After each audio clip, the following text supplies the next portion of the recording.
এনসিপির নাহিদ ইসলাম আজকেই বলেছেন যে শেখ হাসিনা বিমানবন্দরে নামার পর সরাসরি তাকে ফাঁসির কাস্টে ঝোলানো। রাজনীতি তো একটু হুঙ্কার টুঙ্কার না দিলে তো হয় না, নেতা কর্মীদের একটু চাঙ্গা রাখতে হয়। নেতা না হয় আছে 10টা আর কর্মী না হয় আছে 5টা, 15 জনকে তো চাঙ্গা রাখতে হবে। আপারে 4 আগস্ট 2024 বিএনপিরও মুরত ছিল না। এরকম বড় বড় দল দেখলে মনে হয় আরে কিচ্ছু নাই, কোত্থেকে যে বেরোবে এটা হিসাব করে পাবেন না। এত ভয় কেন সরকারে যদি আওয়ামী লীগ কোথাও নাই থাকে? আপনার কাছে কি মনে হয় তিনি কি ফিরবেন কিনা? উনি ফিরবেন, ফিরতেই হবে ওনাকে। সবচেয়ে খারাপ অবস্থা স্বরাষ্ট্রের। উনি তো ডিফ্যাক্টো প্রধানমন্ত্রী হয়ে মনে করতেছেন যে যতগুলো মন্ত্রণালয় আছে সবগুলোর দায়িত্বে উনি। ব্যাপারটা এরকম না, ওনার মন্ত্রণালয় কিন্তু ডুবে গেছে। এবং উনি যদি ফিরে আসে সবচেয়ে বেকায়দায় পড়বে সরকার। না পারবে ফাঁসি দিতে, আমাকে আপনারা খারিজ করে দিতে পারেন, ট্যাগ দিতে পারেন, অমুক তমুক বলতে পারেন, গালাগালি করতে, আমার কিচ্ছু যায় আসে না।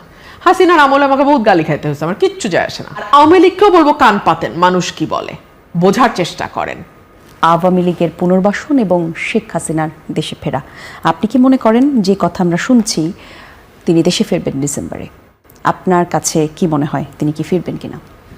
উনি ডিসেম্বরে ফিরবেন কিনা আমি জানি না, তবে আমি একজন রাজনৈতিক ক্ষুদ্র কর্মী হিসেবে যেটা বুঝি উনি ফিরবেন, ফিরতেই হবে ওনাকে। ফিরতে হবে কয়েকটা কারণে। আপনি যদি একেবারে নিরপেক্ষভাবে দূর থেকে দাঁড়িয়ে ওনার অবস্থানটা চিন্তা করেন, ওনার পরিবারের একটা দীর্ঘ ইতিহাস আছে রাজনীতির, এবং একটা দীর্ঘ ত্যাগের মধ্যে দিয়ে তার পরিবারকে যেতে হয়েছে। ইনফ্যাক্ট তিনি তার পুরো পরিবারকে হারিয়েছেন এই রাজনীতির কারণেই। তার সঙ্গে জড়িয়ে আছে তার পরিবারের সঙ্গে তার আরো বৃহৎ পরিবার, তার দল, যেই দলটিকে একেবারে ভেঙে চুরে যাওয়া অবস্থায় 75 থেকে 80 তিনি 81 সালে ফিরে এসে হাল ধরেছিলেন। এবং 81 থেকে 26 ছেচল্লিশ বছর উনি এই দলটার প্রধান হিসেবে মাঠে, রাজনীতির মাঠে, সংসদে, রাষ্ট্র ক্ষমতায় এবং বিরোধী দলে থেকে লড়াই করেছেন। সো এখন যদি উনি না আসেন, ওনার পরিবার তো কেবলমাত্র উনি এবং ওনার 2 সন্তান নন, ওনার পরিবার হচ্ছে আওয়ামী লীগের এই বিশাল পরিবার। সো এই কোটি কোটি নেতাকর্মী, সমর্থক, ভোটার, যারা ভোটার ধরেন নেতাকর্মী বাদ দিলেন, হ্যাঁ, সাধারণ মানুষ, তাদের কি হবে? 1, 2 হলো ওনার পরিবার এবং ওনার ব্যক্তির যে ত্যাগ এই রাজনীতির পেছনে, সেটা কোথায় যাবে? 3 হলো ওনার বয়স হচ্ছে, আল্লাহ না করুক ওনার স্বাভাবিক মৃত্যু যে কোনো দিন হতে পারে। বিদেশের মাটিতে যদি ওনার মৃত্যু হয়, that is the end of the story. মানে ওনার রাজনৈতিক জীবন, ওনার দলের ভবিষ্যৎ, সবকিছুর উপরে that will be the last nail in the coffin.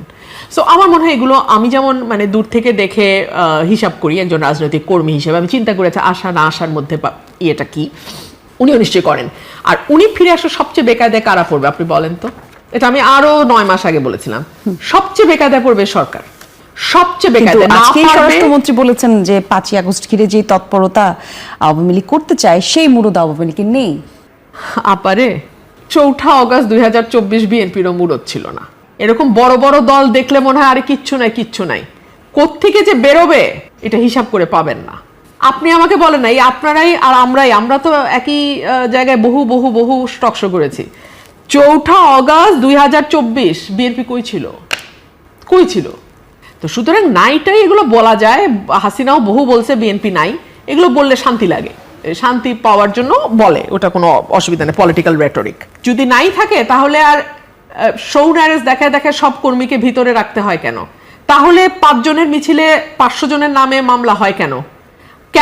আমার এলাকায় যেই ছেলেটা হয়তো দল কোনোটাই করে না, হাসের ইলেকশন করেছে আমার সাথে, তার নামও আওয়ামী লীগের মধ্যে ঢুকায় দিয়ে মামলা দিতে হয়? এত ভয় কেন সরকারে যদি আওয়ামী লীগ কোথাও নাই থাকে?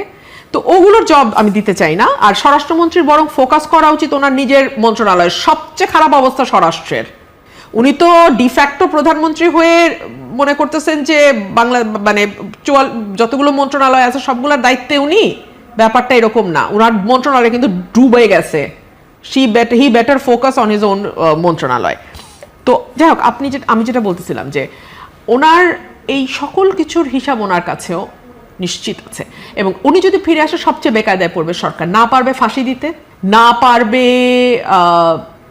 কারাগারে নিয়ে নিরাপদ অবস্থায় দুঃখিত আপা, রাখতে। এই জায়গায় একটু আপনাকে কাটলাম। ফাঁসির কথা বললেন তো, এনসিপির নাহিদ ইসলাম আজকেই বলেছেন যে শেখ হাসিনা বিমানবন্দরে নামার পর সরাসরি তাকে ফাঁসির কাস্টে ঝোলানো।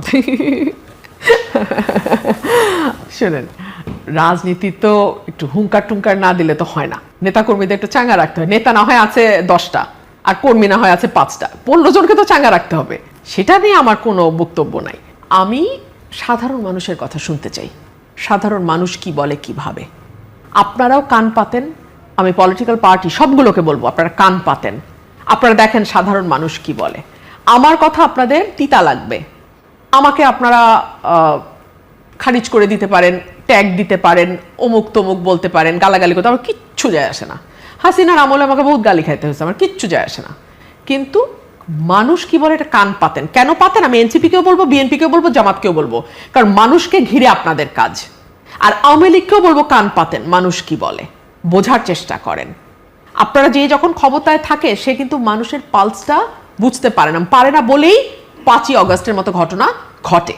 তো সে কারণে আমি বলবো প্রত্যেকটা রাজনৈতিক দলকেই মানুষ কি বলে শোনেন, গণপরিবহন ব্যবহার করেন, রাস্তায় হাঁটেন, দুটো মানুষের সাথে কথা বলেন, আর কিছু না হোক ফেসবুকে দেখেন অনেক ছোট ছোট ছোট ছোট মোবাইল জার্নালিস্ট আছে, তারা কিন্তু ঠাস করে একে তাকে ধরে বাইট নেয়, কথা শুনে।